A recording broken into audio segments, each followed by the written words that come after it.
को मैं बता दूं कि हमारे साथ हमारी अगली कवित्री जो शिवपुरी मध्य प्रदेश से हमारे बीच उपस्थित है, हृदय से आदरणीय दीदी आपको प्रणाम करती हूँ, आपका स्वागत करती हूँ, अभिनंदन करती हूँ हमारे इस समृद्ध पटल पर।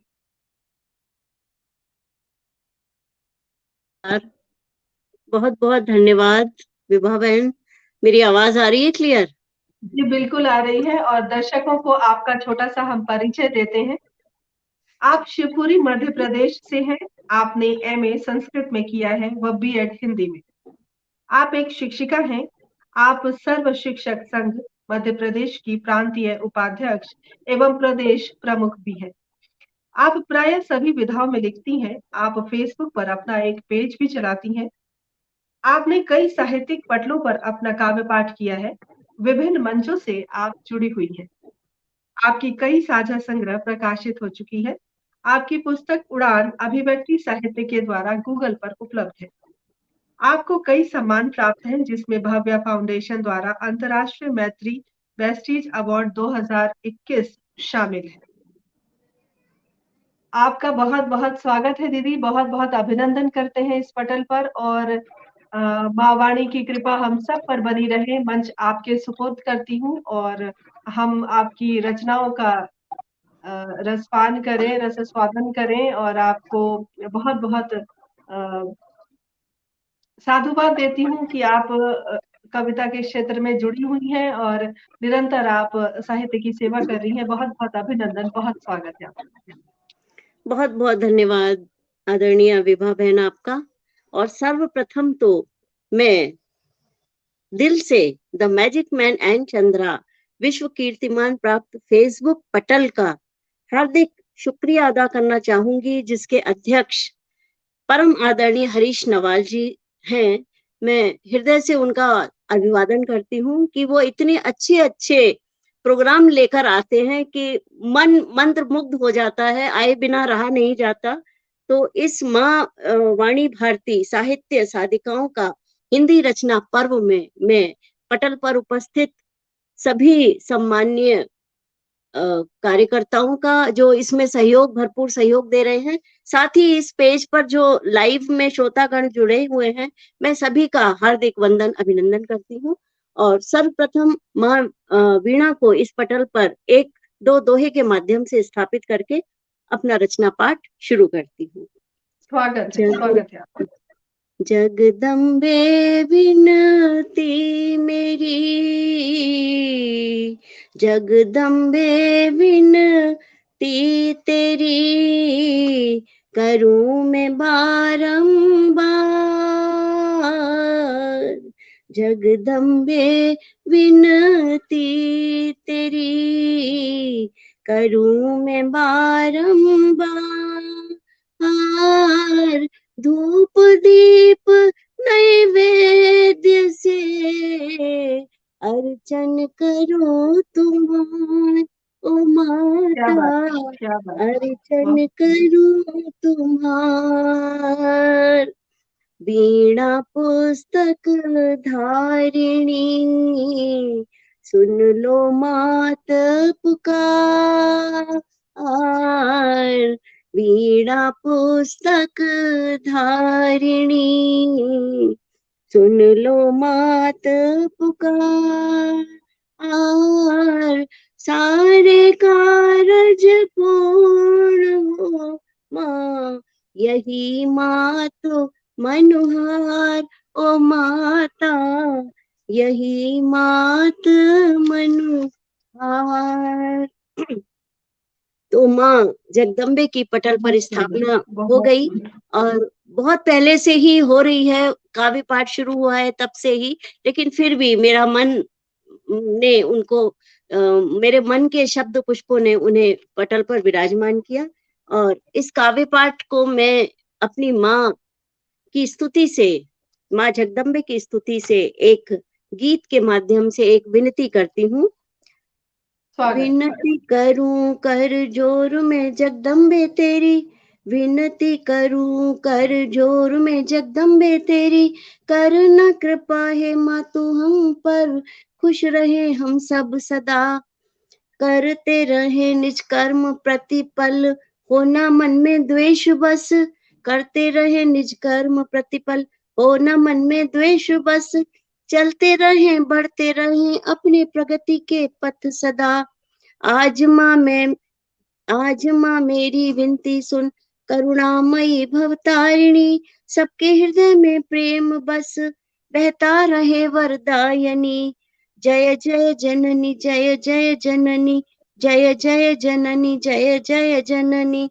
शिव वंदनी लोकपालनी, देव पार्वती शक्तिशालिनी। जय दुर्गा माँ जगदम्बे माँ, जन्म मृत्यु से भवतारिणी। जय जय जननी जय जय जननी, जय जय जननी जन्मदायनी। जय माँ भगवती जय माँ दुर्गे। बहुत सब पर अपनी अद्भुत कृपा बरसाए रखे। और अब मैं एक कविता से आपको जोड़ना चाहूंगी जिसका शीर्षक है आंसू, जिसका शीर्षक है आंसू। कहते हैं ना, छोटा सा शब्द है आंसू, लेकिन इसका संबंध हमारे जीवन से घनिष्ठ है। ये सुख या दुख हर समय हमारा साथ निभाता है, भरपूर साथ निभाता है।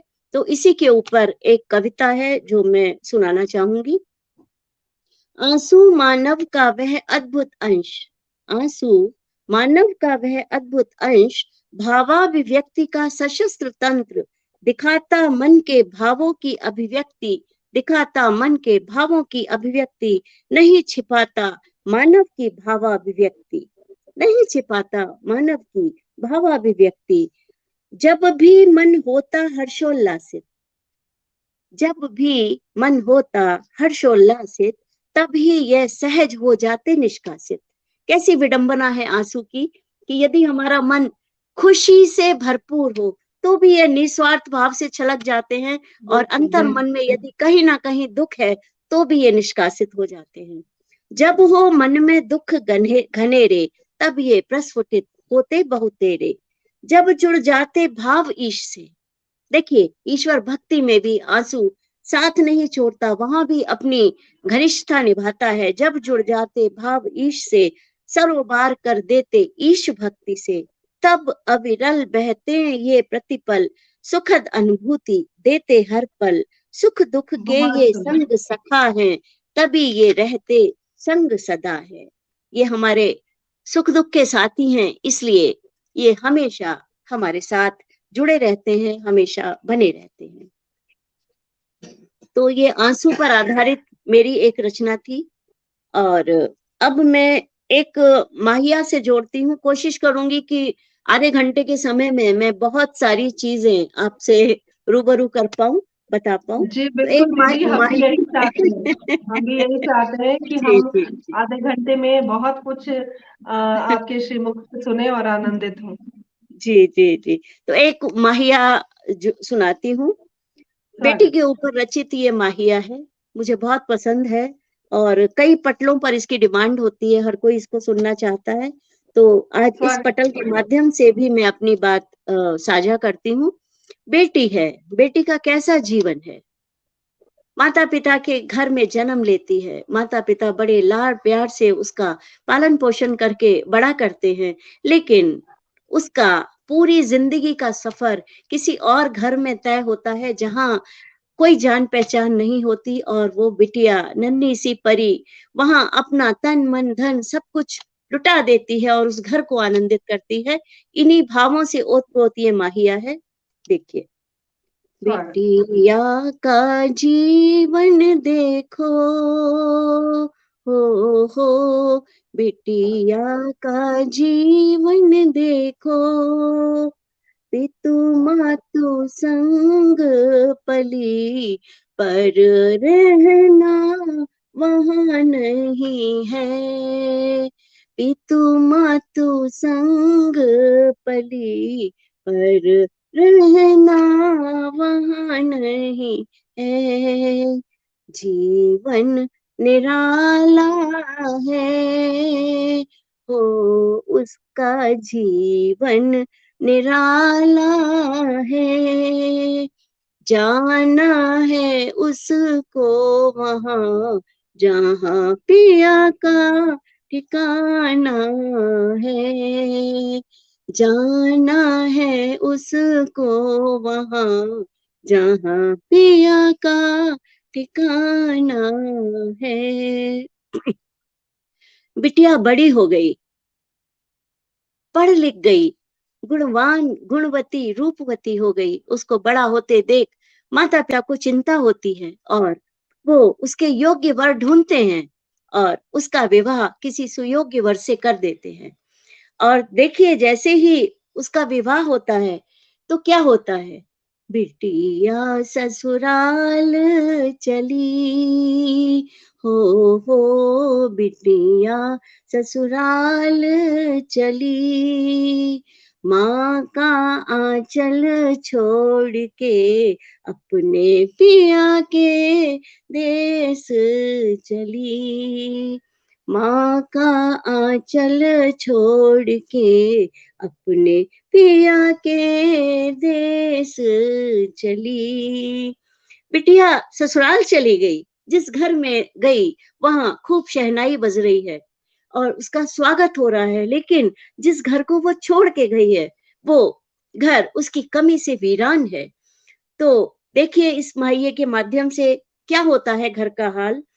बिटिया के जाते ही, हो बिटिया के जाते ही, मैया ले हिचकियां, रोवे संग की सखियां, मैया ले हिचकियां, रोवे संग की सखियां। माँ अंतर्मन से रो रही है, बिटिया को याद कर रही है और कहते हैं ना, माँ बेटी का ऐसा रिश्ता होता है कि माँ अगर यहाँ अपनी बेटी को याद करेगी तो उधर उसके अंतर्मन के तार बिटिया तक पहुंच जाएंगे। और जैसे ही बिटिया के अंतर्मन के तार माँ की आवाज के पहुंचे तो बिटिया क्या भावनाएं व्यक्त करती है, देखिए। मात मेरी सुन ले, हो मात मेरी सुन ले, मैं हूँ छाया तेरी, सदा तेरे ही संग रहूं, मैं हूँ छाया तेरी, सदा तेरे ही संग रहूं। माँ तू परेशान मत होना, उसके ये भाव है, मैं तुम्हारे घर से विदा जरूर हुई, लेकिन ध्यान रखो मैं तुम्हारी परछाई हूँ, चाहे दूर रहूं चाहे पास रहूं, पर हर पल तुम्हारे निकट ही मैं रहूंगी। तो आप दुखी मत होना, मैं तुम्हारे मान सम्मान पर कभी भी आंच नहीं आने दूंगी।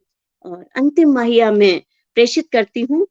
होती प्यारी बेटियां, हो होती प्यारी बेटियां, जिस घर में रहती वो घर जन्नत होता, जिस घर में रहती वो घर जन्नत होता। तो ये छोटी सी प्रस्तुति थी माहिया के बहुत द्वारा। सुंदर, बहुत सुंदर, बहुत सुंदर। बहुत बहुत धन्यवाद आपका।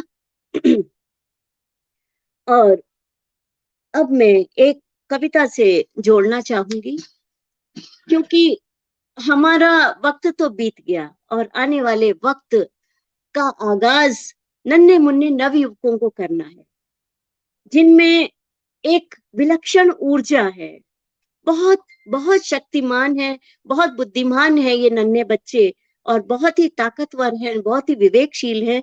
किंतु किंतु चूंकि एकाकी परिवार हो गए हैं, जो परिवार इकट्ठे रहते हैं, संगठित परिवार है, वहां तो बच्चों को अपने आप ही संस्कार मिल जाते हैं, किंतु जो एकाकी परिवार हैं उनमें संस्कारों का अभाव है। तो मैं इस कविता के माध्यम से ये संदेश देना चाहती हूँ बच्चों को कि जीवन की सच्ची रीत क्या है। ये इस कविता का शीर्षक है, सुनिएगा। आपके लिए मेरे एक देश की, संदेश आया है कमलेश जी दीदी, मैं जरूर कहना चाहती हूँ। और नीता जी जोशी जी जी ने लिखा है कि जिस घर जी में जी, बेटियां होती हैं वो घर जन्नत होता है। और अच्छा जी वाकई उनकी बातें बिल्कुल सत्य है कि बेटियों से ही घर में रौनक होती है, बेटियों से ही घर जन्नत होता है। बहुत सुंदर जी जी, आप अपनी कविता सुनाएं। स्वागत जी है जी, आपका। धन्यवाद धन्यवाद सभी का, सभी श्रोतागणों का हार्दिक आभार, नमन वंदन। और कविता से मैं आपको जोड़ती हूँ जिसका शीर्षक है जीवन की सच्ची रीत। मेरे देश के नन्हे मुन्नों, अपने कदम बढ़ाओ तुम। मेरे देश के नन्हे मुन्नों, अपने कदम बढ़ाओ तुम। आगे बढ़कर देश को अपने नया रास्ता दिखाओ तुम। आगे बढ़कर देश को अपने नया रास्ता दिखाओ तुम। क्योंकि सब कुछ करने वाले अब ये बच्चे ही हैं। तो मैं कहना चाहूंगी कि इन बच्चों को और क्या सीखना चाहिए। मन से द्वेष हटे प्रतिपल यूं। मन से द्वेष हटे प्रतिपल यूं। आपसी प्रेम बढ़ाओ तुम। विश्व बंधुत्व की भावना लेकर दिल में अलख जगाओ तुम। तुम्हें निस्वार्थ भाव से विश्व बंधुत्व की भावना को लेकर आगे बढ़ना है। स्वार्थ तो त्याग दो। और चूंकि हम देख रहे हैं आजकल लोग पैसे के लालच में हरी भरी प्रकृति को उजाड़ रहे हैं और मल्टी पे मल्टी बन रहे हैं, मकान पे मकान बन रहे हैं, जिससे पर्यावरण हमारा प्रदूषित हो रहा है। तो मैं कहना चाहूंगी प्रकृति से तुम प्रेम करो नित। प्रकृति से तुम प्रेम करो नित। प्रतिपल उसे न उजाड़ो तुम। प्रकृति सब कुछ देती हमको, ये बात सभी पहचानो तुम। और अक्सर देखने में आता है जो युवा वर्ग है, इनके ऊपर अगर कोई परेशानी आ जाए तो ये डर जाते हैं। संभलना, शायद इनको संभलने में परेशानी आती है, दिक्कत आती है और ये गलत रुख अख्तियार कर लेते हैं। तो मैं कहना चाहूंगी नवयुवकों को कि विपत्तियों का क्या है भरोसा। विपत्तियों का क्या है भरोसा, मुंह फाड़े ही आती हैं। विपत्तियों का क्या है भरोसा, मुंह फाड़े ही आती हैं। जोर जोर के थपेड़ों से यह हमको रोज डराती हैं। बच्चों, तुम्हें विपत्तियों से डरना नहीं है, क्योंकि ये केवल आपको डराने के लिए आती हैं। आप इनसे डरिए मत। पर अब तू ना डर ओ नादान।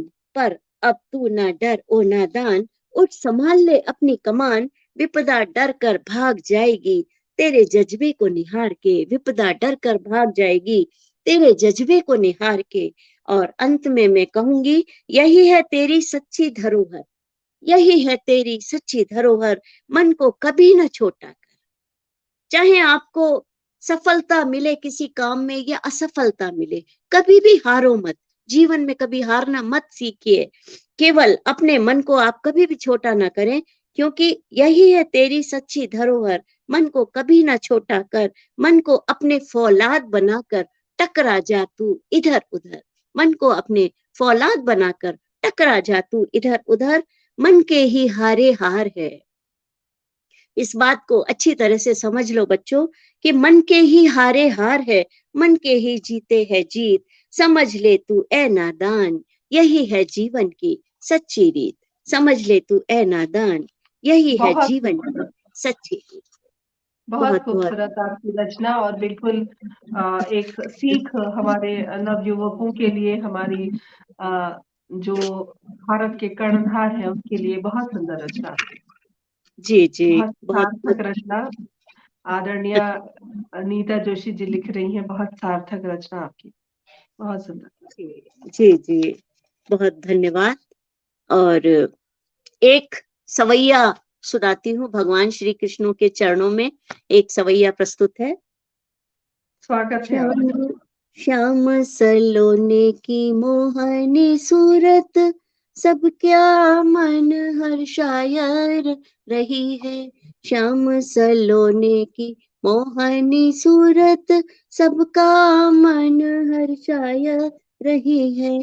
पीतांबर पहने कन्हैया की मुरली तान लुभाया रही है।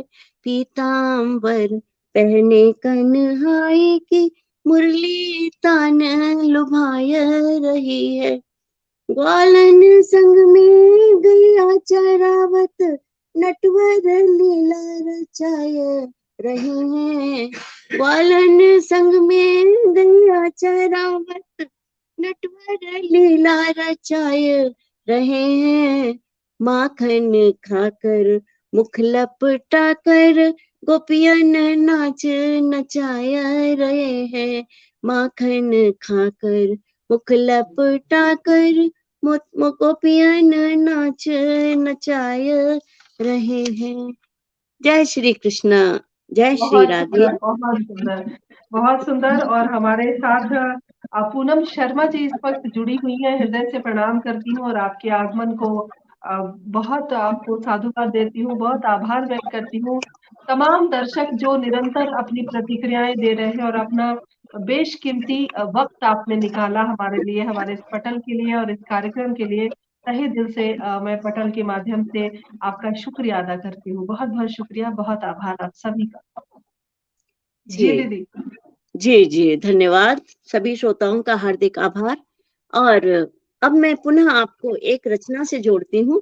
कहते हैं ना, प्रकृति के सानिध्य में रहो तो सब कुछ सीखने को मिल जाता है, हमें कहीं जाने की जरूरत नहीं है। सबसे बड़ा दो ही हमारे देखने में आते हैं, दो ही हमें दिशा निर्देशित करते हैं, एक तो वक्त और दूसरा प्रकृति। दोनों ही हमें बहुत कुछ सिखाते हैं। तो एक रचना लिखने की कोशिश की है प्रकृति के माध्यम से कि पुष्प है, एक पुष्प है। पुष्प हमें क्या संदेश देता है, देखिए। कहते हैं ना, कभी वक्त पे हम आगे बढ़ना चाहें तो कोई ना कोई हमारे ऊपर कटाक्ष करता है, हमें पीछे घसीटता है। तो इसी पर है कि किसी ने पुष्प से कहा, कल तुम मुरझा जाओगे। किसी ने पुष्प से कहा, कल तुम मुरझा जाओगे, फिर क्यों मुस्कुराते हो व्यर्थ में। पुष्प पे कटाक्ष किया। किसी ने पुष्प से कहा, कल तुम मुरझा जाओगे, फिर क्यों मुस्कुराते हो व्यर्थ में। यह ताजगी किस लिए लुटाते हो। फूल चुप रहा। कहते हैं ना, वक्त खराब हो तो धैर्य से, हिम्मत से, शांति से आप धैर्य धारण करें। फूल चुप रहा। इतने में एक तितली आई। इतने में एक तितली आई, क्षण भर आनंद लिया, उड़ गई। फिर एक भंवरा आया और फूल के इर्द गिर्द उसने गान सुनाया और चला गया। सुगंध बटोरी और आगे चला गया। कुछ समय बाद खेलते हुए बालक ने स्पर्श सुख लिया। एक बच्चा खेल रहा था, फूल की को मुस्कुराता हुआ देखकर वो उसकी ओर मोहित हुआ और उसने स्पर्श सुख लिया, रूप लावण्य को निहारा और फिर खेलने में लग गया। इतना सब कुछ होने के बाद तब फूल बोला, इतना तो वो सहता रहा, तब फूल बोला, मित्र क्षण भर को ही सही, मित्र क्षण भर को ही सही, मेरे जीवन ने कितनों को सुख दिया। मित्र क्षण भर को ही सही, मेरे जीवन ने कितनों को सुख दिया। क्या तुमने कभी ऐसा किया है। क्या तुमने कभी ऐसा किया है। कल की चिंता में आज के आनंद में मैं विराम क्यों दूं। कल की चिंता में मैं आज के आनंद में विराम क्यों करूं।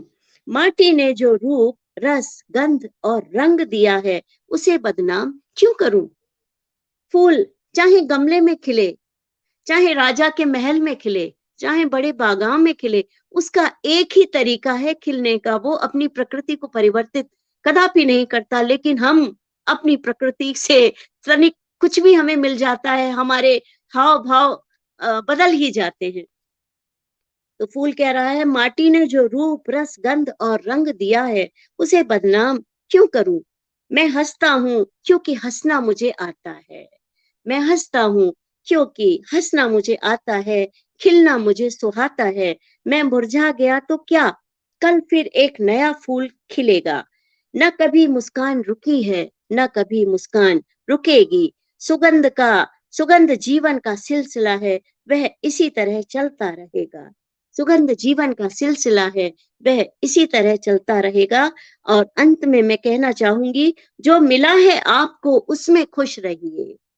जो मिला है आपको उसमें खुश रहिए और भगवान का शुक्रिया अदा कीजिए, क्योंकि आप जो जीवन आज देख रहे हैं, क्योंकि आप जो जीवन आज देख रहे हैं, वो जीवन कई लोगों ने देखा तक नहीं है।